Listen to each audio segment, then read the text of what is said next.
Hello dear students, so welcome back बेटा। H P T G T arts के लिए जो है ये स्पेशल सीरीज़ में चला रहा हूँ।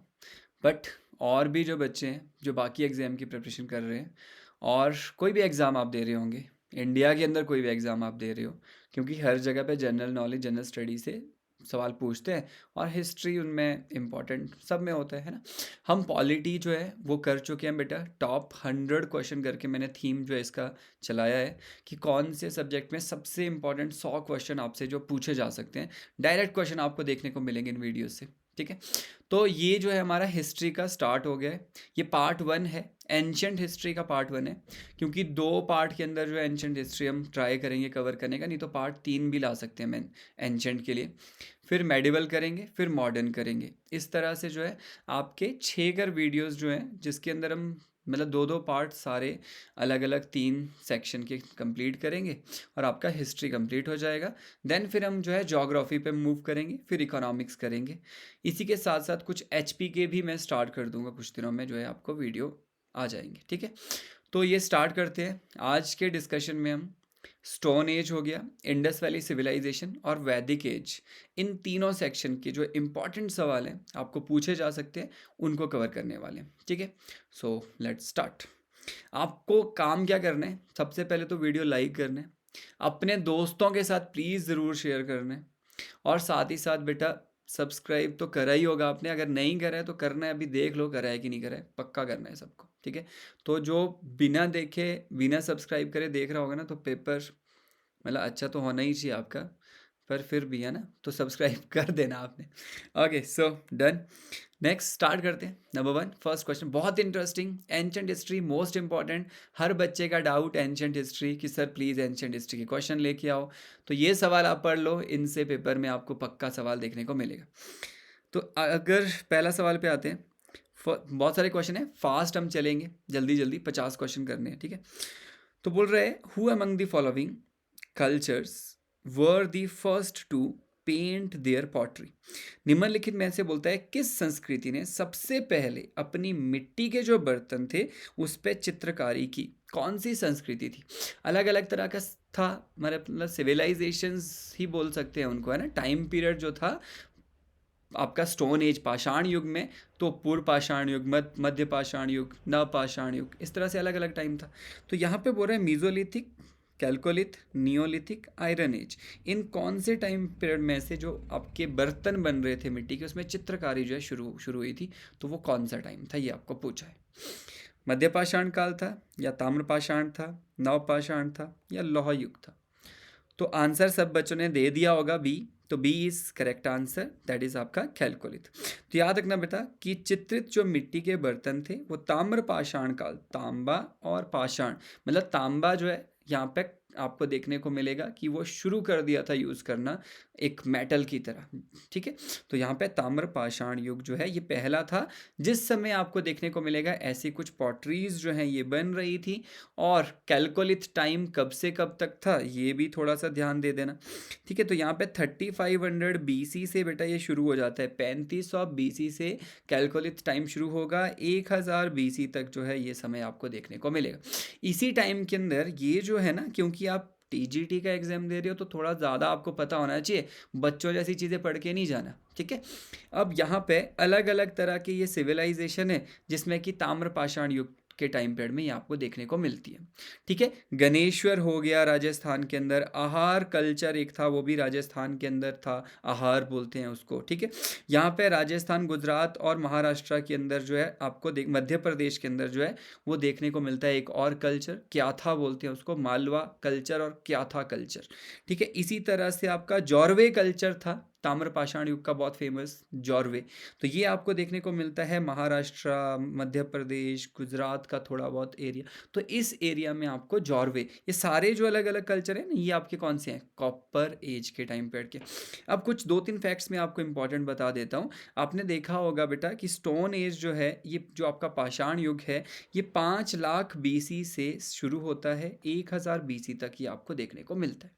पर 5 लाख से लेकर ये जो टाइम है ये पूरा 1000 BC तक का एक ही टाइम नहीं है, अलग अलग है। जैसे आपने सुना होगा पैलियोलिथिक, मीजोलिथिक, नियोलिथिक, पूर्व पाषाण युग, मध्य पाषाण युग, नव पाषाण युग, सुना है।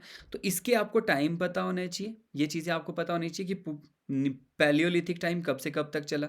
फिर पैलियोलिथिक में भी आगे अलग अलग टाइम चलते हैं, पैलियोलिथिक के अंदर भी डिवीजन हो जाता है ना। वैसे तो पैलियोलिथिक टाइम जो है आपको देखने को मिलेगा 10,000 BC तक चलता है, फिर 10,000 से 6,000 4,000 BC तक जो है वो मीजोलिथिक, फिर उसके बाद जो है वो नियोलिथिक चलता है। पर ये टाइम आपको पता होनी चाहिए कब से कब तक चले थे। नंबर सेकंड इंपॉर्टेंट ये 2 पॉइंट, किसने नाम दिया पहली बार पैलियोलिथिक और नियोलिथिक? तो नाम दिया जॉन ल्यूबॉक ने 1865 में। नंबर सेकंड मीजोलिथिक टाइम, मध्य पाषाण जो है मीजोलिथिक, ये किसने जो है ऐड करा था, ये वाला टाइम नाम किसने दिया? तो इसके लिए आपको याद रखना है वो था हॉडर वेस्ट्रॉप। तो हॉडर वेस्ट्रॉप हो गया जिसने मीजोलिथिक, और जॉन ल्यूबॉक हो गया जिसने पैलियोलिथिक और नियोलिथिक जो है उस टर्म को कॉइन करा, उसने ये जो है नाम दिया। इस बात को ध्यान देना, ठीक है। यहाँ पे ये पोट्री अलग अलग कल्चर, मैंने बोला ना अलग अलग था, ये आपका हाकरा वेयर हो गया, ये गणेश्वर जो है जोधपुर गणेश्वर जो था, ठीक है। तो ब्लैक वेयर जो है आपका ब्लैक रेड वेयर, अलग अलग तरह की पोट्रीज थी, अलग अलग टाइम में ये आपको मिलती हैं भारत के अंदर। नंबर सेकंड क्वेश्चन, बहुत ज़्यादा डिटेल जो मैंने बताई उसमें से कुछ कुछ चीज़ें याद रख लेना बस। सेकंड क्वेश्चन, मकसद ये है बेटा कि सिर्फ क्वेश्चन प्रैक्टिस आप कर रहे हो, लेकिन साथ में रिवीजन भी हो जाए, 2-4 एक्स्ट्रा पॉइंट्स, ठीक है। 100 क्वेश्चन तो हम बोल रहे हैं कर रहे हैं, लेकिन हम 300 तक कर रहे हैं लगभग, 3-4 एक्स्ट्रा पॉइंट के साथ। देन सेकंड क्वेश्चन क्या है, हाँ, burying of pet dog with their बोलता है master is the best evidence from which region site. बताओ आप कौन सी जगह पे जो है पालतू कुत्तों को मालिकों के साथ दफनाया जाता था? फटाफट सबने जवाब दे दिया होगा, कश्मीर के अंदर। कश्मीर में बुर्जा होम करके जो है एक साइट है, और ये साइट जो है आपका नवपाषाण साइट है, नियोलिथिक साइट है बुर्जा होम, ये भी ध्यान देना। कहाँ साइट है ये भी याद रखना, कश्मीर के अंदर है। पूछता है सवाल कौन से साइट मैच द फॉलोइंग, कौन सी साइट किसके साथ सही मैच हो रही है, ठीक है। तो यहाँ पे क्या किया जाता था कि जानवरों को, और जानवर में भी कुत्ते को, उसके मालिक के साथ जो है दफनाया जाता था, ठीक है। तो और पहला जानवर जिसको पाला गया इंसानों द्वारा वो कुत्ता ही था बेटा, okay. So next question, which site provides on one of earliest firm evidence of the animal domestication in India? तो भारत में पशुओं के जो आपका क्या था, जो पशुपालन किया जा रहा था उसके ठोस जो हैं आपको प्रमाण किस स्थल पे मिलते हैं कि भारत में पशुओं का पालन किया जा रहा था? सबसे पुराने जो हैं कहाँ पे मिलते हैं? ये जो ऑप्शन है इनमें 2 जगहें जो हैं इंपॉर्टेंट है, दोनों ही जगह मिलते हैं, लेकिन सबसे पुराना जो है वो है बागौर। तो याद रखना बागौर राजस्थान के अंदर आपको देखने को मिलते हैं सबसे पुराने क्या साक्ष्य पशुपालन के। और ये बागौर जो साइट है ये किस नदी के किनारे है? कोठारी नदी के, क्योंकि ऐसा भी पूछता है कि कौन सी साइट किस नदी के किनारे है, कोठारी नदी जो है उसके किनारे राजस्थान में बागौर जो है ये साइट है। और यहाँ पर आपको देखने को मिलेगा कि मध्य पाषाण युग में यहाँ पे जो है कैटल, शीप, गोट, इन जानवरों के जो हैं अवशेष मध्य पाषाण काल के हमें मिलते हैं। बागौर के साथ साथ बेटा दूसरी भी एक साइट है, वो है मेहरगढ़। तो मेहरगढ़ के अंदर भी हमें जो है पशुपालन के क्या मिलते हैं? अवशेष मिलते हैं। एक मेहरगढ़ हो गया, एक बागौर हो गया, दोनों साइट्स में पशुपालन के जो है अवशेष हमें देखने को मिलते हैं, ठीक है। इस बात को ध्यान देना। ये जो साइट है ना बागौर, इसकी किसने डिस्कवरी करी थी? LS लेशनिक ने। LS लेशनिक ने बागौर साइट जो है उसको डिस्कवर किया था 1967 में, ये भी याद रखना। नेक्स्ट क्वेश्चन पे आते हैं, क्वेश्चन नंबर 4। तो यहाँ पे बोल रहा है ट्रांजिशन फ्रॉम बोलते हैं Palaeolithic to Mesolithic is best marked by the appearance of. तो पाषाण काल से मध्य पाषाण काल में संक्रमण की सर्वोच्चतम पहचान किसके प्रकरण, मतलब किससे प्रकट होती है? कैसे पता चलता है कि यहाँ पे ट्रांजिशन फेज है? दैट मीन्स कि कैसे पता चल रहा है कि एक ट्रांजिशनल फेज आ रहा है? ट्रांजिशनल का मतलब होता है कि बदलाव आ रहा है समय में। मध्य पाषाण काल आ रहा है और ये पूर्व पाषाण काल था, पूर्व पाषाण काल से मध्य पाषाण काल में चेंज आ रहा है, ये कहाँ से पता चलता है? तो आपको ट्रांजिशन याद ऐसे रखने हैं, देखो पूर्व पाषाण काल जो था उससे जब आप देखोगे कि मध्य पाषाण काल में जो है शिफ्ट हुआ था, तो वो हुआ था हमें टूल से पता चलता है। टूल्स जो हैं, जब छोटे छोटे टूल, माइक्रोलिथ बोलते हैं उनको, माइक्रोलिथ्स जब बनना शुरू हुए, छोटे छोटे टूल, तो माइक्रोलिथ वाला टाइम ही है आपका मीजोलिथिक टाइम। इसको माइक्रोलिथिक टाइम भी बोलते हैं, मीजोलिथिक को, मध्य पाषाण युग को। ऐसे तो ये पता चल रहा है कि मीजोलिथिक आया। मीजोलिथिक जब खत्म हुआ था और नवपाषाण नियोलिथिक टाइम शुरू हुआ, तो वो हुआ था जब एग्रीकल्चर जो है स्टार्ट हुआ था। सो दैट मीन्स एग्रीकल्चर जब आया, प्रॉपर एग्रीकल्चर, तो नवपाषाण युग आया। माइक्रोलिथ्स जब बनने शुरू हुए थे तो मीजोलिथिक टाइम आया था बेटा। ठीक है, तो इस तरह से आपको याद रखना है कि कैसे ट्रांजिशन बताया जाता है। ठीक है, तो यहाँ पे माइक्रोलिथ में क्या थे, छोटे छोटे जो है टूल्स बनना शुरू हुए, ज्योमेट्रिक टूल्स थे, प्रॉपर शेप के टूल्स थे। इसी मीजोलिथिक टाइम में बाद में जो है एनिमल डोमेस्टिकेशन भी शुरू हो जाता है, पशुपालन भी इसी समय में जो है लास्ट टाइम में शुरू हो गया था। So which of the following is a common feature of the आपका मेगालिथिक बरियल्स। तो यहाँ पे क्या है, निम्नलिखित में ऐसे बोलता है कौन सी जो है मेगालिथिक जो दफन जो प्रथा थी। ठीक है, तो मेगालिथ दफन प्रथा में क्या होता था, बड़े बड़े पत्थर जो है रखे जाते थे किसी के कब्र के ऊपर, तो उसको मेगालिथ बोलते हैं। बड़े बड़े जो है स्ट्रक्चर बनाए जाते थे जहाँ दफनाया जाता था किसी को। तो यहाँ पर ये पूछ रहा है कि ये आपका क्या क्या चीज़ें उससे संबंधित है। यहाँ पर बोलता है पॉटरीज रखी जाती थी ब्लैक और रेड वेयर की, लाल और काली, ठीक है, गेरुआ। आयरन ऑब्जेक्ट कुछ जो है वहाँ पे रखे जाते थे, मतलब वहाँ पे कुछ आयरन ऑब्जेक्ट्स जो हैं वो इनग्रेव किए जाते थे।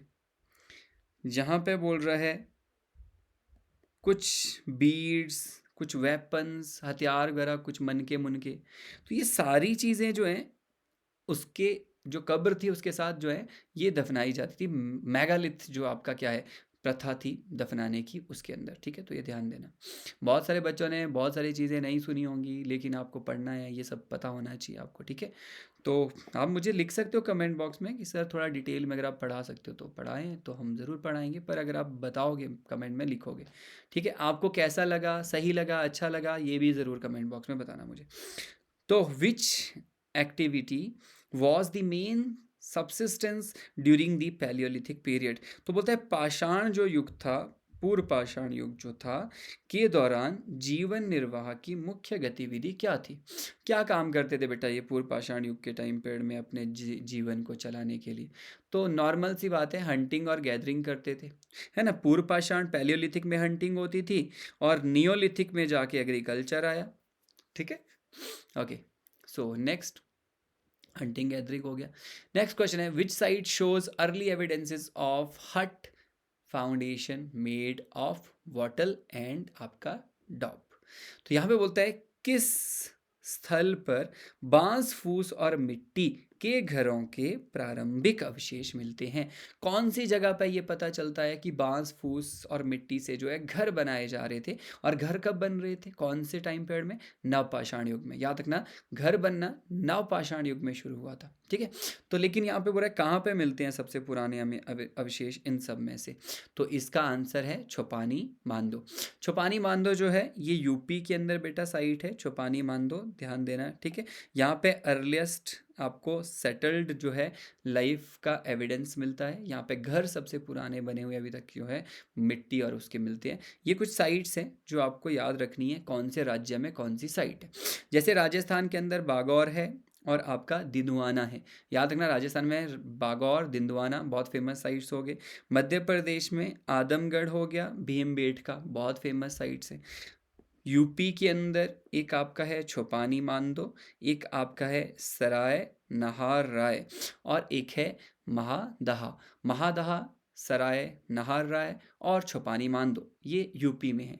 ठीक है, देन अगर आप थोड़ा साउथ की तरफ आओगे, नेवासा जो है दैट इज़ इन महाराष्ट्र। ठीक है, फिर कुछ जो है साउथ इंडिया के अंदर साइट्स आपको याद रखनी है। ठीक है, और भी साइट्स हैं, ये साइट्स आपको ध्यान देना है। नेक्स्ट है which animal motive appears most frequently in the Mesolithic rock painting. तो आपको पूछ रहा है कि मेजोलिथिक मध्य पाषाण युग के अच्छा, पहले तो सवाल ये है कि रॉक पेंटिंग शुरुआत कब हुई थी। अगर आपको पूछेगा पेंटिंग की शुरुआत कौन से टाइम पीरियड में हुई थी प्राचीन काल में, तो आपको याद रखना है अपर पैलियोलिथिक। कौन सा है, अपर पैलियोलिथिक। मैंने बोला था पैलियोलिथिक जो है पूर्व पाषाण युग में 3 भागों में बटेगा, निम्न पूर्व पाषाण, मध्य पूर्व पाषाण, उच्च पूर्व पाषाण, इस तरह से आएगा ये। ठीक है, तो लोअर पैलियोलिथिक, देन आएगा मिडल पैलियोलिथिक, देन आएगा अपर पैलियोलिथिक। तो अपर जो पैलियोलिथिक टाइम पीरियड था, ठीक है, जो कि आपको 40,000 से 10,000 BC तक देखने को मिलता है। 40,000 से 10,000 BC तक ये टाइम देखने को मिलता है। इसी टाइम पीरियड में बेटा पेंटिंग जो है, रॉक पेंटिंग शुरुआत होती है। इसी टाइम में जो है आग की खोज भी होती है। अपर पैलियोलिथिक में ही आग की खोज हुई थी, लेकिन जब मध्य पाषाण काल आया, मेसोलिथिक टाइम आया, तो आप देखोगे कि पहिए की खोज होना शुरू हो गई थी। ठीक है, नेक्स्ट है हमारे पास एक और सवाल यहाँ पे पूछ रहा है। हाँ, जो सवाल है वो ये था कि कौन से जानवर की पेंटिंग जो है आपको ज़्यादातर देखने को मिलती है इस समय की। तो जानवर जो है वो है आपका डियर। तो याद रखना कि हिरन जो है इसकी सबसे ज़्यादा पेंटिंग जो है इस समय की बनी है। एक बहुत इंपॉर्टेंट फैक्ट आपको जो याद रखना है वो है ये कि सबसे पुराना पहला, दुनिया का सबसे पहला जो पेंटिंग मिला दीवार पे बना हुआ, रॉक्स पे बना हुआ, चट्टानों पे, तो वो कहाँ मिला? वो भारत में मिला था। और भारत में जो है कब मिला? वो 1867-68 के टाइम पीरियड में। आर्कियोलॉजिस्ट थे आपके कौन? याद रखना, ए कार्लेल। कार्लेल जो है तो इन्होंने ढूंढा था, है ना। तो कार्लेल ने ये सबसे पहला रॉक पेंटिंग जो है इंडिया में, मिर्ज़ापुर के अंदर साइट है, वो है सोहागी घाट। तो सोहागी घाट मिर्ज़ापुर में जो है ये आपका पहला रॉक पेंटिंग जो है उसका डिस्कवरी हुई थी। लेकिन सबसे पुरानी नहीं है दुनिया की, ये सबसे पहली ढूंढी गई है। ठीक है, ये याद रखना। नेक्स्ट क्वेश्चन है, Chirand a notable neolithic site is located in which state. सबसे इंपॉर्टेंट क्वेश्चन ये वाले हैं जो मैं ये बता रहा हूँ आपको, कौन सी साइट कौन से राज्य में है। तो कौन से स्टेट में है चिरांद? तो चिरांद जो है इनमें से जो है वो है बिहार के अंदर। आप मुझे हर क्वेश्चन का आंसर जो है कमेंट बॉक्स में देते रहना, ध्यान देना, ठीक है। तो बिहार के अंदर आपको एक साइट देखने को मिलेगी, दैट इज चिरांद, गंगा के तट पे है। और बिहार में एकमात्र साइट है ये आपकी, मतलब पुराने टाइम पीरियड, ये स्टोन एज की, वो चिरांद में आपको देखने को मिलती है। और भी साइट साथ साथ में यहाँ पे है, साथ साथ में ही याद करते जाओ, देखते जाओ कौन सी साइट कौन सी स्टेट में है। ठीक है, आप यहाँ पे देख सकते हो। एक बात इंपॉर्टेंट ये है कि चिरांद एक ऐसी साइट थी जहाँ से लगातार लोगों की सेटलमेंट तब तक हमें देखने को मिलती है जब तक पाल डायनेसिटी एस्टेब्लिश नहीं हुई। मतलब पाल डायनेसिटी तक चिरांद जब आपको अवशेष मिलते तब से लेकर के लगातार अवशेष मिलते हैं। बागौर जो है वो कौन सी नदी के किनारे है, ये पूछ रहा है। बागौर राजस्थान में है, लेकिन कौन सी नदी के किनारे है ये पूछ रहा है। पीछे ही मैंने बताया था कोठारी नदी के किनारे है। तो याद रखना, कोठारी नदी के किनारे बागौर जो है राजस्थान के अंदर एक मध्य पाषाण युग का साइट है। यहाँ पे बहुत सारे साइट्स हैं बेटा, इसमें मैंने डाल रखे हैं, आप सारे जो है याद कर लेना। जैसे कि आगे चल के आप हड़प्पा, इन सिंधु घाटी की सभ्यता में पढ़ते हैं ना, हड़प्पा किसने डिस्कवर करा, हड़प्पा कौन सी नदी के किनारे है, क्या इंपॉर्टेंट जो है हड़प्पा में चीज़ें मिली हैं। सेम हो गया आपका मोहनजोदड़ो, किसने डिस्कवर करा, कब करा? RD बनर्जी ने 1922 में, हड़प्पा दयाराम साहनी ने 1921 में। कौन सी नदी के किनारे है ये पता होना चाहिए। क्या क्या इंपॉर्टेंट चीज़ें हैं यहाँ पर। इसी तरह से हो गया आपका सुत का गेंदौर, इसी तरह से हो गया आपका छनुद्रो, है ना। यहाँ पर जो है आपकी साइट है अमरी हो गया, कालीबंगा हो गया, लोथल हो गया। ये सारे साइट्स कब डिस्कवर किए, किसने करे, क्या इंपॉर्टेंट चीज़ें यहाँ देखने को मिलती हैं, ये आपको पता होना चाहिए। यहाँ पर भी कुछ इंपॉर्टेंट साइट्स है, पीछे भी बताया है मैंने, वही है, एक बार याद कर लेना, ठीक है। Next question number 12, which chalcolithic site does not belong to the आपका Pravara Godavari river system. Pravara is the tributary of Godavari, Godavari की ही एक जो है सहायक नदी प्रवारा है। तो प्रवारा गोदावरी के तट पर इनमें से कौन सी साइट नहीं है, ये आपको बताना है। कौन सी नहीं है? एक नहीं है, बाकी सब है। नेवासा नहीं है। अगर आपको राज्य पता होगा बहुत आसानी से आप लगा सकते हो, क्योंकि प्रवारा जो है वो आपका महाराष्ट्र के अंदर ट्रिब्यूटरी है गोदावरी की। तो महाराष्ट्र के अंदर जो नहीं है वो नहीं है, इसके बैंक पे खत्म। अगर आपने देखा होगा ध्यान से मैप, तो आपको बहुत आसानी से आंसर आ जाएगा, नवदा तोली। ठीक है, तो नवदा तोली बेटा इनमें से नहीं है। ये देख लो आप, नवदा तोली जो है ये यहाँ पे आपको देखने को मिल रहा है मध्य प्रदेश के अंदर, ऊपर भी मैंने आपको बताया था। यहाँ पर ये 4-5 साइट्स जो हैं ये हैं आपकी महाराष्ट्र के अंदर। जॉर्वे हो गया, ठीक है, इनाम गांव हो गया, और नेवासा हो गया। नेवासा के साथ आपका द्यामाबाद जो है ये हो गया, ठीक है। नेवासा के साथ क्या हो गया आपका दयामाबाद। तो ये जो साइट्स हैं ये आपकी कहाँ हैं? ये साइट्स आपको देखने को मिलती हैं किसके किनारे? प्रवारा के किनारे। नेक्स्ट क्वेश्चन है, Ganeshwar a Harappan chalcolithic copper working site is located in. Ganeshwar कहाँ है? पीछे मैंने कल्चर बताए थे स्टार्टिंग के क्वेश्चन में, तीन चार कल्चर में गणेश्वर कल्चर था, तो कौन से राज्य में है ये आपको बताना था। तो यहाँ पे आपको देखने को मिलेगा राजस्थान के अंदर जो है गणेश्वर है, बहुत इंपॉर्टेंट साइट है बेटा। यहाँ पर आपको देखने को मिलता है कि ये वो साइट थी जो सिंधु घाटी के लिए जो है क्या कॉपर जो है यहाँ से जाता था। यहाँ पे कॉपर की एक माइन है गणेश्वर के पास, खेतरी। तो खेतरी कॉपर माइन बहुत फेमस है जो कि राजस्थान के अंदर है। इसी खेतरी जोधपुर के आसपास का एरिया है ये, गणेश्वर जोधपुर कल्चर भी बोलते हैं इसको। यहीं से जो है इस खेतरी माइन से यहाँ पे जो है कॉपर आता था और इस कॉपर की सप्लाई जो है सिंधु घाटी को की जाती थी। इस समय गणेश्वर से जाता था कॉपर सिंधु घाटी, ध्यान देना। The large concentration of chalcolithic site in found along the valley of. तो यहाँ पे पूछा इनमें से कौन सी नदी तट पे जो है आपका कॉपर जो आपका कैलकोलिथ जो टाइम था, मतलब जो आपका ताम्र पाषाण युग था, तो वो कहाँ पर जो है आपको देखने को मिलता। तो तांबा कहाँ, ताम्र पाषाण युग मतलब जहाँ से नदी जाती होगी और वहाँ पे साइट भी वहीं ज़्यादातर होंगे ये वाले, जहाँ मिलता होगा उस टाइम में कॉपर। तो वो कौन सी है? तापी है। तापी और नर्मदा, नर्मदा और तापी दो नदियां हैं ना। आपको देख, विंध्यास माउंटेन है, सतपुरा माउंटेन है, इनके बीच में जो है ये नदियां नर्मदा तापी नीचे को आती है, तो इस तरह से देखने को मिलती है। तो तापी इसका आंसर हो जाएगा, ठीक है। तो ध्यान देना, तापी महाराष्ट्र के अंदर यहाँ पे सबसे ज़्यादा जो है आपके देखने को मिलते हैं क्या, ये कैलकोलिथ टाइम पीरियड के साइट्स। और जौरे कल्चर, ऊपर मैंने दिखाया था महाराष्ट्र के अंदर बड़ा सा एक बना था सैफरन जैसे कलर का, वहाँ जौरे कल्चर लिखा था। तो ये जौरे कल्चर जो है इसी के अंदर ये साइट्स थी, बनी हुई थी। तो आपको पूछ सकता है जौरे कल्चर कहाँ था? महाराष्ट्र के अंदर था, ठीक है। कब का है? ताम्रपाषाण युग का है। आहार कल्चर, यस, देखो सारे कल्चर पे अलग अलग सवाल है जो ऊपर पहले मैप में बने हुए थे। आहार कल्चर पूछ रहा है जी। आहार कल्चर जो है ये आपको बोल रहा है कि संस्कृति को लोकप्रिय रूप से डैश संस्कृति भी कहा जाता है। आहार को और क्या बोलते हैं? तो यहाँ एक नदी है बेटा, बानस नदी है, तो बानस भी बोलते हैं इसको, ठीक है। तो यहाँ देखो फिर से आ गया वो मैप। अब ध्यान देना, यहाँ पे गणेश्वर था, राजस्थान के अंदर है। आहार कल्चर ये हो गया, ये भी राजस्थान के अंदर है। इसी तरह से यहाँ पे आपको राजस्थान मध्य प्रदेश के बॉर्डर पर मिलता है मालवा कल्चर, और आपका क्या था नीचे देखो, यहाँ महाराष्ट्र के अंदर है जौरे कल्चर। तो आहार जो कल्चर है ना, आहार, यहीं पर एक नदी देखने को मिल रही है यहाँ। तो यहाँ पे है आहार जगह। आहार में कौन सी नदी आ रही है? बानस आ रही है। तो ये बानस नदी ही आगे चल के जो साबरमती नदी है, तो ये इसके किनारे है, साबरमती के तट पे, बानस नदी के तट पे आहार एक साइट है। और आहार कल्चर को दूसरा बानस कल्चर भी कहा जाता है, ठीक है। Which pre Harappan chalcolithic site is not for supplying the copper is noted, not noted for, जानी जाती है बोल रहा है, किसकी सप्लाई के लिए? तांबे की, कॉपर की सप्लाई के लिए।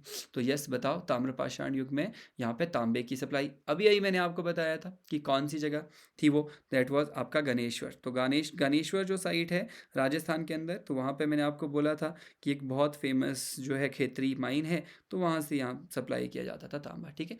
नेक्स्ट है the most important mesolithic site in Gujarat. Gujarat में बेटा इनमें से कौन सी मेसोलिथिक मध्य पाषाण युग की साइट है? आप अगर राज्य मैच कर लोगे इजीली आ जाएगा। बागौर राजस्थान में पड़ा था, छुपानी मांदो अभी यूपी में पड़ा था, बच गए दो, ठीक है। लांगनाज आपने सुना है साइट, तो लांगनाज इज द आंसर। तो लांगनाज जो है ये आपका मध्य पाषाण युग की साइट है, ठीक है। तो याद रखना कि कौन सी साइट कहाँ पूछा है, गुजरात के अंदर पूछा था। ओके, नेक्स्ट है बुर्जा होम। बुर्जा होम जो है ये कहाँ है जी? अभी अभी हमने पीछे पढ़ा था कि कुत्ता दफनाया जाता था मालिक के साथ कश्मीर में, तो बुर्जा होम जो है यहाँ पे आपका नियोलिथिक नवपाषाण युग की एक साइट है। नेक्स्ट क्वेश्चन है after independence the largest number of Harappan sites have been discovered in. तो स्वतंत्रता के बाद हड़प्पा जो आपका ये स्थल है, मतलब साइट्स हैं, सबसे ज़्यादा कहाँ मिले हड़प्पा संस्कृति के? सिंधु घाटी सभ्यता और हड़प्पा सभ्यता एक ही है, नाम एक ही है ना। तो बताओ सबसे ज़्यादा साइट्स कहाँ मिले आज़ादी के बाद? हरियाणा। तो याद रखना हरियाणा के अंदर सबसे ज़्यादा साइट्स मिले हैं। इवन की बेटा 2014 के बाद ना यहाँ एक साइट मिली है जो कि सिंधु घाटी की सबसे बड़ी साइट है। बताओ मुझे कमेंट बॉक्स में। मोहनजोदारो पहले था, मोहनजोदारो के बाद वो साइट सबसे बड़ी है। सबसे ज़्यादा घनी बसी हुई साइट भी यहीं हरियाणा के अंदर मिली है, उसका नाम भी मुझे कमेंट बॉक्स में बताओ। चलो नेक्स्ट क्वेश्चन है horse bone have been reported, मतलब थोड़ा डिबेट था। अंग्रेज़ बोलते थे कि यहाँ तो घोड़े थे ही नहीं कभी इंडिया में, है ना, वो घोड़े जैसे खच्चरें थी बोलते इंडिया में। तो क्योंकि उसके पीछे मतलब प्रॉब्लम ये है कि अगर यहाँ हॉर्स के हमें एविडेंस प्रूफ हो जाते तो ये जो थ्योरी है आर्यंस के आने की ये फ्लॉप हो जाती, क्योंकि बोलते हैं हो आर्यंस यहाँ घोड़े लेके आए थे, उनका थ्योरी ये बोलता है। लेकिन अगर उनसे पहले यहाँ पे घोड़े ऑलरेडी थे एविडेंस तो फिर वो फ्लॉप है, वो ऑलरेडी डिबंक हो गया है, वो थ्योरी फ्लॉप हो गई है वो, है ना। एक और भी उसके पीछे रीज़न है, एक वो चैरियट का रीज़न है कि हमारे पास यहाँ पे रथ नहीं थे, क्योंकि वो घोड़े और रथ मतलब लड़ाई लड़ते थे तो उनके पास दोनों चीज़ें थी भाई। तो इंडिया में कोई बड़ा रथ का कोई एविडेंस मिला ही नहीं, अभी मिला है, रिसेंट मिला है ना। डिस्कवरी चैनल पे एक ये उस पे एक शो भी आता है, आया था इस चीज़ को लेके। अब ये सगौली है ना, सगौली एक साइट है, वहाँ पे वो चैरियट मिला है हमें, 8,000 साल पुराना चैरियट है। ओके नेक्स्ट, हॉर्स के बोन्स जो हैं, ये घोड़ों की जो हड्डियों के अवशेष मिले, कहाँ मिले हैं भारत में, याद रखना वो है आपका सुरकोता दा। सुरकोता दा जो कि गुजरात के अंदर आपको देखने को मिलेगा, ओनली हड़प्पन साइट जहाँ पे बेटा हड्डियों के अवशेष मिले हैं घोड़ों के, ठीक है, गुजरात, ध्यान देना, सुरकोता दा। The most frequently depicted animal on the Harappan seal, seal पे पूछ रहा है इस बार, रॉक पेंटिंग पे नहीं पूछ रहा है। सील वो चीज़ जो आपकी एक मोहरें होती थी और वो मोहरों के उस पर व्यापार किया जाता था अलग अलग सभ्यताओं के साथ, चाहे वो मेसोपोटामिया की हो चाहे वो इजिप्ट की सभ्यता हो। तो इस तरह से यहाँ पे बोल रहा है कि जो हड़प्पा की सील बनी होती थी, तो वो हड़प्पा की सील जो है, ज़्यादातर सील है ना बेटा इस टाइम पीरियड में स्क्वायर में होती, ध्यान देना, स्क्वायर सील्स जो है यहाँ पे इंडिया के अंदर ज़्यादातर थी। सिलेंड्रिकल जो सील होती थी वो मेसोपोटामिया की सीलें होती थी।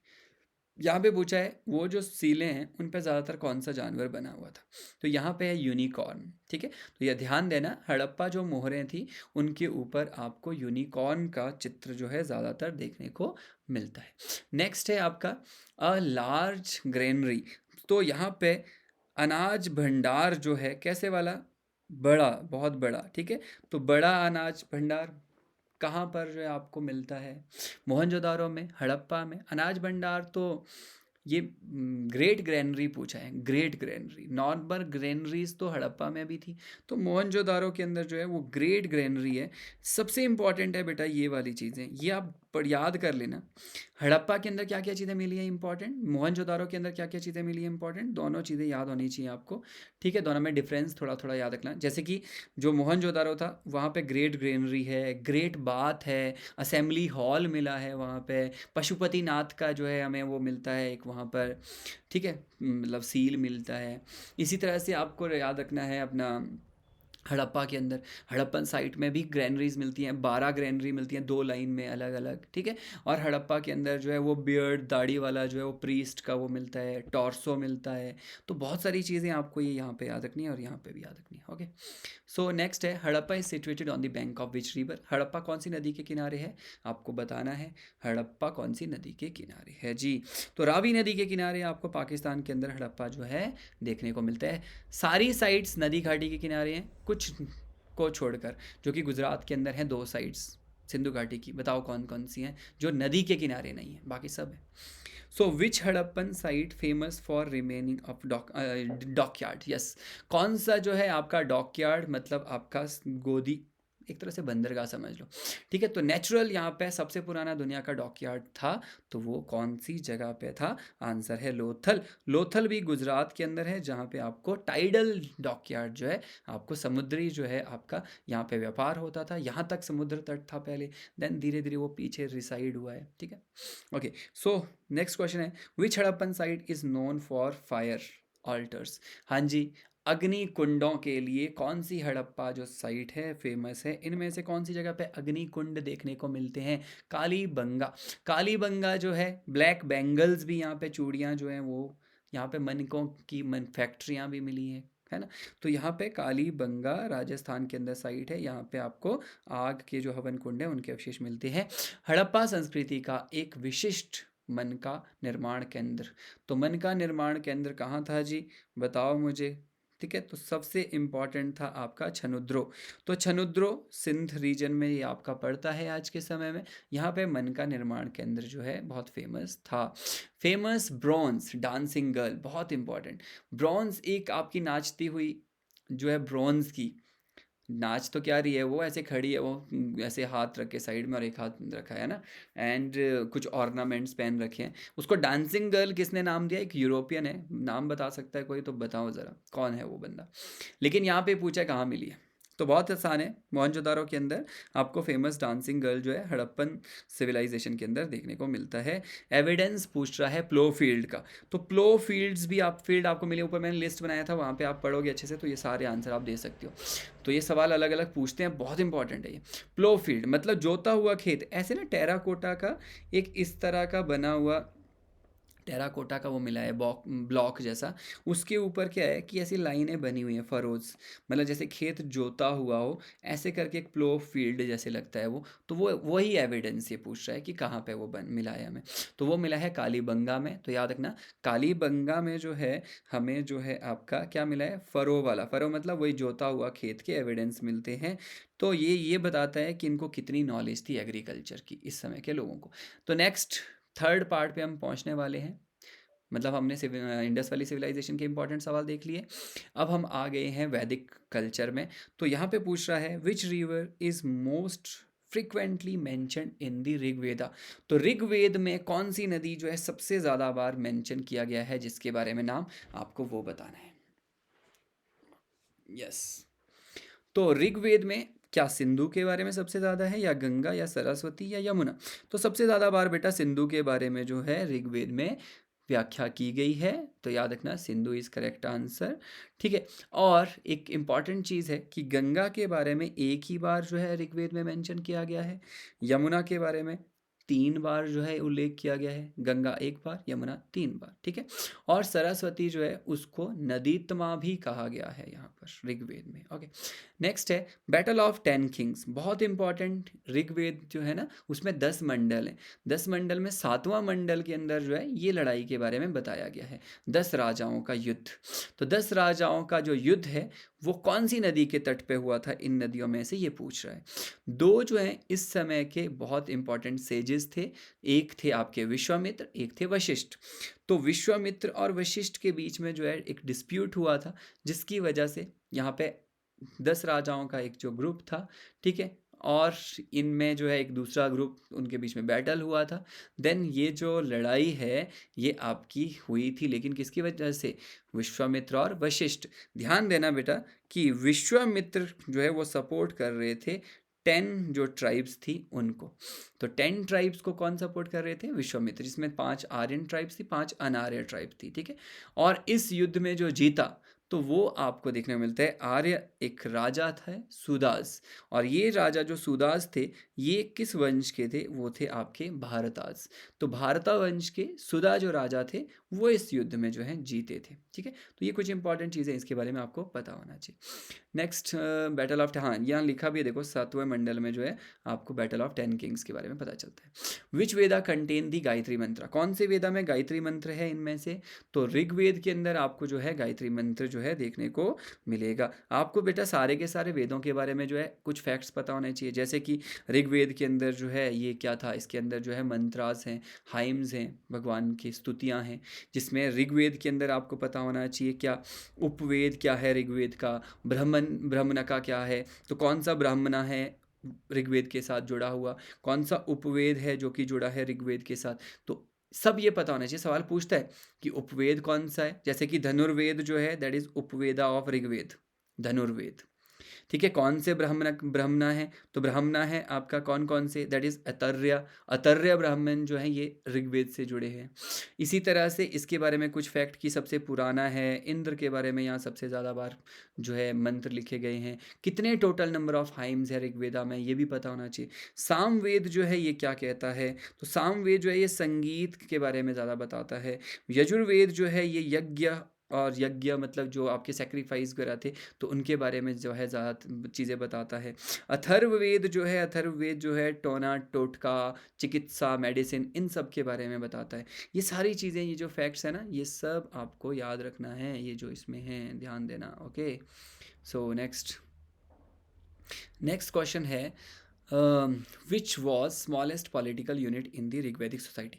सबसे छोटी पॉलिटिकल यूनिट मतलब ऋग्वैदिक समाज की सबसे छोटी राजनीतिक इकाई कौन सी थी। तो आप 5 तरह की इकाइयाँ जो है ऋग्वैदिक टाइम पीरियड में पढ़ते हो, उसमें सबसे छोटी थी गृह। तो यहाँ पे आपको 5 तरह की इकाइयाँ अलग अलग देखने को मिल रही हैं। पांचवी भी है एक, है ना, वो इसमें लिखा नहीं है। गृह, गृह सबसे छोटा है। गृह जो है घरों को मिला के बनता था ग्रामा, ग्रामा को मिला के बनता था विषा, विषा को जब मिला के बनता था जन। तो जन जो है ये विषयों को मिला के बनते। इसके बाद हमारे पास जो है राज्य, स्टेट आ जाता था। ठीक है, जन जो है वो ट्राइब्स का ग्रुप होता था, अलग अलग जो बहुत सारे, जो एक ट्राइब है उसका ग्रुप जन होता था, उसका जो हेड होता था उसको राजन कहा जाता था फिर इस टाइम पीरियड में। ठीक है, तो ऐसा कुछ था वैदिक। वैदिक टाइम पीरियड ना बेटा 1500 बीसी से शुरू होता है और 600 बीसी तक ये सारा टाइम चलेगा। लेकिन 1500 से 1000 बीसी तक का जो समय था, 1000 ईसा पूर्व तक का, उसको अर्ली वैदिक टाइम कहते हैं, उत्तर वैदिक काल। तो अर्ली वैदिक और फिर लेटर वैदिक टाइम आता है। लेटर वैदिक आता है 1000 बीसी से लेकर 600 बीसी तक। तो लेटर वैदिक टाइम पीरियड में पूरी चीज़ें बदल जाती हैं, अर्ली वैदिक टाइम में चीज़ें बहुत अलग होती हैं। दोनों के बीच में कई बार जो है आपको सवाल पूछता है कौन सी चीज़ किस टाइम की थी, ऐसा भी ध्यान देना। ठीक है, ये अर्ली वैदिक टाइम पीरियड का स्ट्रक्चर है जो हम डिस्कस कर रहे हैं। लेटर वैदिक में फिर वो आपका जो है राष्ट्र आ जाता है ना, वो जनपद आ जाते हैं, महाजनपद आ जाता है, ये लेटर वैदिक में आता है ये नाम। ओके, नेक्स्ट है which assembly represent common people in Rigvedic period. Rigvedic time है वो अर्ली वैदिक। ऋग्वैदिक जो है ये अर्ली वैदिक है, 1500 से 1000 बीसी तक का टाइम ऋग्वैदिक टाइम माना जाता है। उसको ऋग्वैदिक भी बोलते हैं, अर्ली वैदिक टाइम भी बोलते हैं। ठीक है, अब यहाँ पे ये पूछ रहा है बहुत डिटेल में, जब इसको पढ़ते हैं ना तो बहुत चीज़ें हैं इसमें पढ़ने को, लेकिन ये सवाल इंपॉर्टेंट कुछ मैं पूछ रहा हूँ तो उसको भी याद कर लोगे, वो भी बहुत आपके लिए काम आएगा। पर हाँ, इसको डिटेल में पढ़ोगे तो बहुत ज़्यादा चीज़ें हैं, इंपॉर्टेंट हैं। और ओके, सो ऋग्वैदिक काल में आप देखते हो तो 2 तरह की जो हैं आपके ग्रुप देखने को मिलते हैं बेटा। एक को बोलते हैं सभा, एक को बोलते हैं समिति। अब ये जो हमारे पास समिति है ये आम लोगों का एक ग्रुप होता था, आम जनता का यहाँ समूह होता था। सभा जो है ये कुछ इंपॉर्टेंट बुजुर्ग कुलीन जो लोग थे उनका समूह था। सभा और समिति जो है ये दोनों डिसाइड करते थे कि राजन कौन बनेगा। राजा जो है वो ऐसा नहीं होता था पहले कि राजा का बेटा राजा, तो वो डिसाइड होता था कौन बनेगा राजन। राजा को जो है सैलरी जाती थी, बाकायदा पैसे मिलते थे उसको उसके काम के, उसको बोलते थे बलि। तो ये बलि जो है इट इज़ नॉट बलि प्रथा मतलब काटना बकरा, ये इसलिए ये चीज़ों को तोड़ मरोड़ बाद में घुमाया गया है। डिटेल में आप पढ़ोगे चीज़ों को तो आपको समझ आएगा क्या है। तो बलि ये चीज़ थी, बलि वॉस भाग, मतलब उसको कुछ हिस्सा मिलता था उसके काम का राजन को। ठीक है, लेकिन धीरे धीरे ये बलि जो है इसको मैंडेटरी कर दिया। लेटर वैदिक टाइम पीरियड में चीज़ें सारी चेंज हो गई, मतलब करप्शन जो है लेटर वैदिक से ही शुरू हो गया कि ब्राह्मण का बेटा ब्राह्मण, राजा का बेटा राजा, ये बाद में ही आता है ना, पहले ऐसा नहीं था। ओके, नेक्स्ट है which ritual was performed for becoming आपका चक्रवर्ती रूलर। ये आपने अलग अलग तरह के यज्ञ सुने होंगे, तो चक्रवर्ती अगर राजा बनना होता था तो कौन सा जो है यज्ञ होता था इनमें से। तो इम्पॉर्टेंट बहुत आसान, अश्वमेध यज्ञ आपने देखा होगा कि घोड़े को दौड़ाया जाता था, जहाँ जहाँ वो घोड़ा जाता था वो राज्य उसका हो जाता था। कोई राजा अगर उसको रोकता था उसके साथ युद्ध करता था राजा। तो ये इस तरह से था आपका अश्वमेध यज्ञ। बहुत सारे यज्ञ थे, राजसूय यज्ञ था, राज्याभिषेक के लिए राजसूय यज्ञ होता था, है ना। वाजपेयी यज्ञ था, तो ये मतलब जीतने के लिए जो है वो वाजपेयी यज्ञ होता था। अमर एक, ये वाजपेयी यज्ञ ना एज के लिए भी होता था कि यंग किसी को रखना है, अमर मतलब अमर इन द सेंस कि एज जो है उसको बढ़ाना है, तो वाजपेयी यज्ञ होता था। अग्निहोत्र होता था एक, अग्नि यज्ञ, अलग अलग बहुत तरह के यज्ञ थे। देन नेक्स्ट है आर्यों की उत्पत्ति के आर्कटिक अच्छा सिद्धांतों का समर्थन किसने किया। यस, क्योंकि आर्यंस कहाँ से आए थे, सवाल ये था। आर्यन कहाँ से आए, सेंट्रल एशिया से आए कि आर्कटिक रीजन से आए, भारत में ही थे, कश्मीर से आए, अलग अलग तरह के अलग अलग बयान हैं हिस्टोरियन के। तो आर्कटिक रीजन से आए थे ये किसने बताया था, ये कौन बोलता है। हम बोलते हैं मैक्स म्यूलर की, ज़्यादातर हम मानते हैं मैक्स म्यूलर का कहना है, जिसने बोला था जो आपका सेंट्रल जो एशिया है वहाँ से आए थे भाई, सेंट्रल एशिया से आर्यंस आए थे, मैक्स मिलर ने बोला था। लेकिन ये पूछ रहा है कि आर्कटिक रीजन से आए थे, ये किसने कहा था। तो बाल गंगाधर तिलक ने कहा था कि आर्कटिक रीजन से आर्यन आए थे। जो मैंने आपको अभी बताया यहाँ ये टेबल पढ़ लो, बहुत ईजी हो जाएगा। Central Asia, Max Muller. Tibet से किसने कहा? पामीर से किसने कहा? स्टेपी से, टर्की से, बैक्ट्रिया से। जर्मनी के प्लेन से आए थे, ये किसने कहा? जर्मन। इसलिए वो हिटलर बोलता था हम आर्यंस हैं, है ना, वहाँ से भी एक थ्योरी है कि वहाँ से आए थे आर्यंस भाई। ठीक है, तो यहाँ पे सेंट्रल इंडिया, इंडिया से ही आए थे, सेंट्रल इंडिया से। कश्मीर से आए थे, किसने बोला है? हिमालय से आए थे आर्यंस, ये किसने बोला? अलग अलग तरह से थ्योरीज हैं अलग अलग हिस्टोरियन की, तो ये देख लेना कुछ important. So which officer collected tax in later Vedic period? तो जो लेटर वैदिक टाइम था 1000 से 600 बीसी के बीच का, वहाँ से बोल रहा है किसकी ड्यूटी थी टैक्स कलेक्ट करने की? इनमें से कौन टैक्स जो है कलेक्ट करता था? क्योंकि राजा जो है अब वो मालिकाना हक हो गया, तो उसका ज़मीन पे लेटर वैदिक में, अर्ली वैदिक में मालिकाना हक नहीं होता था ज़मीन पे राजा का, ज़मीन लोगों की ही थी, राजा जस्ट काम करता था, उनकी उसका रख रखाव और वो सब देखता था। लेटर वैदिक में वो मालिकाना हक जो है उसको मिला, और उसने एक ऑफिसर अपॉइंट करा जिसको कहा गया आपका भगदुक। तो ये जो है आपका भागदुखा, तो ये आपका टैक्स कलेक्ट करता था भागदुगा। ये देखो टैक्स कलेक्टर हो गया भागदुगा। ट्रेजरर, ट्रेजरर जो मतलब कोषाध्यक्ष होता था, उसको क्या बोलते थे? ये भी ध्यान देना, दैट इज आपका समग्रहित्री, समग्रहित्री बोलते थे। सुता जो है किसको बोलते थे? ठीक है, अक्षवापक किसको बोलते थे? ये सब याद रख लेना आप। नेक्स्ट क्वेश्चन है आपका, उत्तर वैदिक काल में कौन सी धातु का महत्वपूर्ण बढ़ा? लेटर वैदिक टाइम पीरियड में, उत्तर वैदिक काल में, लेटर वैदिक मीन्स उत्तर वैदिक काल, पूर्व वैदिक काल मतलब अर्ली वैदिक टाइम, ठीक है, और वैदिक टाइम। तो यहाँ पे लेटर वैदिक टाइम में आपका सबसे ज़्यादा धातु आयरन का यूज़ करना शुरू किया। आयरन के इस्तेमाल से ही हथियार बने, युद्ध ज़्यादा बढ़ने लगे, जंगलों का कटान शुरू हो गया, अपना टेरिटरी को उन्होंने बढ़ाना शुरू कर दिया। तो आयरन इज़ इम्पॉर्टेंट, इसको ध्यान देना। नेक्स्ट है हमारे पास कि उत्तर वैदिक युग में मुख्य अनाज कौन सा बना? तो सबसे ज़्यादा इम्पॉर्टेंट जो है वो कौन सा अनाज मुख्य था उत्तर वैदिक टाइम में? तो उत्तर वैदिक टाइम में राइस इम्पॉर्टेंट था बेटा, जबकि आप देखते हो कि सबसे पुराना जो था वो हमारे पास बार्ले जो है उगाया जाता था। प्रारंभ में आपका बार्ले जौ उगाया जाता था, राइस तो लेटर वैदिक टाइम पीरियड में ही आया। बार्ले, व्हीट ये उगाया जाता था प्रारंभिक टाइम पीरियड में।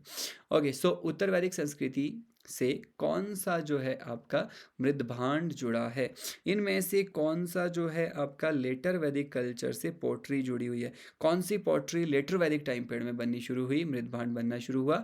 That was painted grey water. तो याद रखना ग्रे वेयर, तो चित्रित जो है आपका कौन सी? धूसर मृदभांड। तो पेंटेड ग्रे वेयर पोट्री जो है बननी शुरू हुई। मैंने हिंदी में भी इसीलिए लिखा है, थोड़ा मतलब हिंदी मीडियम, मतलब मेरा इंग्लिश मीडियम ही है, पर हिंदी मीडियम भी मैं आपको बता रहा हूँ साथ में, क्योंकि कुछ बच्चे जो इंग्लिश हिंदी मीडियम वाले होंगे तो आप साथ में हिंदी भी पढ़ते रहना बेटा, ठीक है। नेक्स्ट है, ऋग्वैदिक आर्यों के मुख्य देवता कौन थे? ऋग्वैदिक टाइम पीरियड में जो आर्यंस थे उनके मेन डीटी कौन था? तो यहाँ पर आप देखोगे कि नंबर 1 पे जो डीटी है वो इंद्रा था, क्योंकि बोलते हैं इंद्र का नाम सबसे ज़्यादा बार आया है, इसलिए हिस्टोरियन ने बोला कि जिसका नाम ज़्यादा बार आया है वो मतलब सबसे इंपॉर्टेंट देवता था भाई। अब वो हिस्टोरियन बोलते हैं, ऐसा था नहीं था, वो आप पढ़ोगे ना वेदास समझ आ जाएगा। तो इंद्रास जो है ये नंबर 1 पे आपको देखने को मिलेंगे, फिर अग्निदेव नंबर 2 पे थे, फिर वरुण देव नंबर 3 पे थे। ये जो आपको पुरंदर, इंद्र को पुरंदर भी कहा जाता है, ध्यान देना इंद्र का नाम ही पुरंदर है, युद्ध का देवता होता था इंद्र, है ना, पुरंदर। लेकिन विष्णु, महेश और ये जो आपके हो गए ब्रह्मा, ये लेटर वैदिक टाइम में आते हैं। ये भगवान विष्णु, महेश और ब्रह्मा बोलते हैं लेटर वैदिक टाइम में इंपॉर्टेंट बने, पहले बोलते ये थे नहीं, ठीक है, ऐसा माना जाता है। सो ऋग्वैदिक सूक्तों में कौन सी देवी जो है महत्वपूर्ण थी? यस, ऋग्वैदिक हाइम्स जो हैं तो उसमें जो सूक्तास हैं तो उसमें कौन सी देवी की जो है ज़्यादा मतलब उसके बारे में कहा गया है? तो कौन सी थी? उषा थी, आपकी पार्वती थी, दुर्गा थी, लक्ष्मी थी। उषा जो है ये आपको याद रखना है, उषा और अदिति, ये दोनों जो हैं यहाँ पर आपको नाम देखने को मिलते हैं अर्ली वैदिक टाइम पीरियड में, उषा और अदिति, एक भोर की और एक सांझ की। नेक्स्ट है ऋग्वेद में निम्नलिखित में से कौन महिला जो है ऋषि थी? महिला ऋषि भी ऋग्वैदिक टाइम में आपको देखने को मिलती थी, लेकिन लेटर वैदिक टाइम में जो है महिलाओं के राइट्स जो है वो कम हो गए। अर्ली वैदिक टाइम पीरियड में बेटा ना तो सती प्रथा का कोई नाम और निशान था, ना ही यहाँ पे कोई ऐसा था कि लड़कियों की शादी जो है वो बहुत छोटी उम्र में हो रही है, ना ही ऐसा था कि लड़कियों को कोई भी धर्म और कर्म कांड करना मना है, ये कुछ नहीं था। तो फुल मतलब लड़की और लड़का जो है सेम लेवल पे थे अर्ली वैदिक में। धीरे धीरे जो है वो पैट्रियार्किकल सोसाइटी बनती गई और लड़कियों की इंपॉर्टेंस कम होती गई। ठीक है, next, correct chronological order of वैदिक लिटरेचर। आपको जो है करेक्ट क्रोनोलॉजिकल ऑर्डर वैदिक लिटरेचर के बताने हैं कि पहले वेदास बने, वो तो इंपॉर्टेंट है ही। वेदास के बाद क्या आया? ब्राह्मणास आए या आपका आर्यनकास आए या उपनिषद आए? तो कौन सा क्रोनोलॉजी जो है वो सही है? तो याद रखना कि सबसे पहले वेदास, फिर ब्राह्मणकास, फिर आर्यनकास, फिर उपनिषदा। तो ये जो है इसी सीक्वेंस में, इससे ये बना, इसी से सब डिराइव हुए हैं, वेदों से ही डिराइव हुए हैं ये सारे चीज़ें। ठीक है, तो इसको इस तरह से देखना। ओके, नेक्स्ट है सत्यमेव जयते किस उपनिषद में है? तो उपनिषद वेदों से ही के ही उपनिषद हैं। तो यहाँ पे पूछ कितने उपनिषद है टोटल, बताओ, कोई बताएगा? कमेंट में बताना, हाउ मेनी उपनिषदास आर देयर, कितने उपनिषद हैं? वेद तो 4 हो गए, उपनिषद कितने हैं ये आप मुझे कमेंट बॉक्स में बताओ। ठीक है, तो यहाँ पे बोल रहा है बेटा कौन से उपनिषद में जो है आपका मिलता है? तो यहाँ पे आप देखोगे मुंडक उपनिषद जो है उसके अंदर सत्यमेव जयते जो है आपको देखने को मिलता है। ओके, नेक्स्ट क्वेश्चन है आपका, रामायण की रचना किसने करी? ये एक क्या है? काव्य है। 2 हमारे पास महाकाव्य हैं, महाभारत एंड रामायण। तो इसमें से रामायण की रचना किसने करी थी? आपको बहुत आसान है, सबको ही आता है, ऋषि वाल्मीकि ने करी है। ठीक है, आदि कवि बोलते हैं वाल्मीकि को। व्यास ने महाभारत की रचना करी, कालिदास ने शाकुंतलम की रचना करी, और विष्णु शर्मा ने आपका पंचतंत्र की रचना करी। ये सब याद रख लो एक बार। ठीक है, next question, second last question है, खत्म होने वाला है बहुत जल्दी। 18 महापुराण क्वेश्चन पूछ ही लिया उसने, महापुराण 18 जो है, अच्छा मैंने उपनिषद पूछा है आपको, तो उपनिषद मुझे कमेंट में बताना है आपको। 18 महापुराण 18 है, मैं सबसे लोकप्रिय कौन सा है? तो सबसे आपने सुना है विष्णु महापुराण, शिव महापुराण, है ना, भागवत महापुराण। तो ये भागवत जो कथा होती है that is Mahapurana. Bhagavata is not Bhagavad Gita. Bhagavad Gita is कहाँ? महाकाव्य जो महाभारत है उसके अंदर भगवत गीता का सार दिया था भगवान कृष्ण ने। लेकिन यहाँ पे भागवतम जो है दैट इज अ पुराण।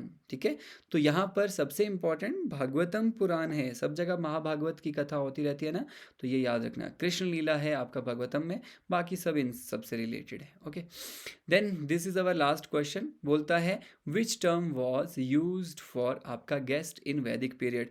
तो गेस्ट के लिए कौन सी जो है टर्म इस्तेमाल की जाती थी? जैसे कि घर की पुत्री के लिए जो है दोहित्री वर्ड यूज किया जाता था, गाय को दूने वाली दोहित्री। वैसे ही जो गेस्ट होता था उसके लिए कौन सा शब्द, अतिथि के लिए कौन सा होता था? तो दैट वाज आपका गोघन। ठीक है, तो गोघन, तो यहाँ पे आपके पास गो है ना, गोघन जो है ये इसके लिए इस्तेमाल किया था। अच्छा, युद्ध के लिए क्या क्या होता था? ध्यान देना, मुझे कमेंट बॉक्स में ये बताओ, युद्ध के लिए अर्ली वैदिक टाइम में कौन से शब्द, कौन से वर्ड का इस्तेमाल किया था? युद्ध 3-4 वर्ड्स हैं, सब मुझे लिख के बताना। ठीक है, सो दैट्स इट। ये पहला वीडियो था बेटा, फर्स्ट पार्ट था आपका एंशंट हिस्ट्री का। आई थिंक कि नेक्स्ट पार्ट के अंदर कंप्लीट नहीं हो पाएगा।